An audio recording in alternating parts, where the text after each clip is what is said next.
Wassalamualaikum warahmatullahi wabarakatuh. Sampurasun wilujeng enjing kanggo pamirsa sadaya. Patepang deui sareng simkuring pun Nurmala Rahmahayatullah dina waktos ieu bade ngadugikeun sawataran warta anu kantos kajantenan dina saminggon kapengker ieu. Di antawisna nyaeta ngeunaan objek wisata Basisir Pangandaran. Basisir Pangandaran mangrupa tempat anu kasohor di Jawa Barat. Tepatna di Desa Pananjung, Kacamatan Pangandaran, Kabupaten Pangandaran, Provinsi Jawa Barat. Basisir Pangandaran mangrupa ikon wisata anu sok rame ku para pangunjung boh wisatawan lokal boh asing. Objek utama di Basisir Pangandaran nyaeta Basisir Kulon, Basisir Timur, jeung wewengkon desa wisata. Pantai ieu nawiskeun pamandangan anu endah sareng cai herang anu manjang sajauh panon. Di kenca basisir aya hiji tempat anu disebut Pasir Bodas. Pasir Bodas mangrupa objek wisata utama di Basisir Pangandaran.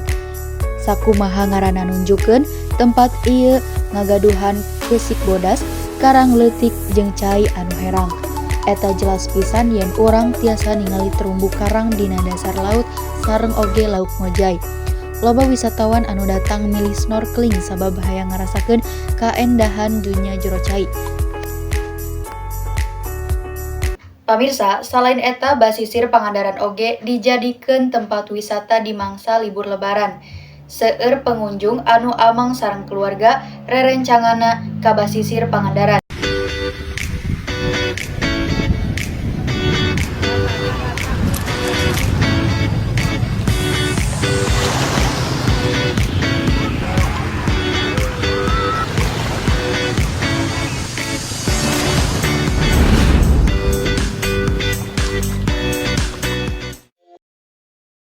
Pamirsa, kusabab ramena Basisir Pangandaran, aya kajadian hiji budak papisah jeung kolotna bari ngojay di Basisir Pangandaran.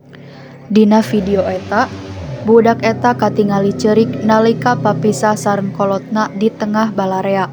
Numutkeun laporan polisi, jumlah kasus barudak papisah taun ieu langkung luhur dibandingkeun sareng liburan panjang sanes. Dina sadinten, puluhan barudak dilaporkeun papisah ti rombongan sareng kedah dipendakan ku patugas penjaga pantai. Aksi gancang polisi ieu patut diapresiasi, sabab teu lila ti harita budak kapanggih deui jeung bapana dina suasana anu kacida nyentugna. Kajadian ieu dicutat dina 4 April 2025.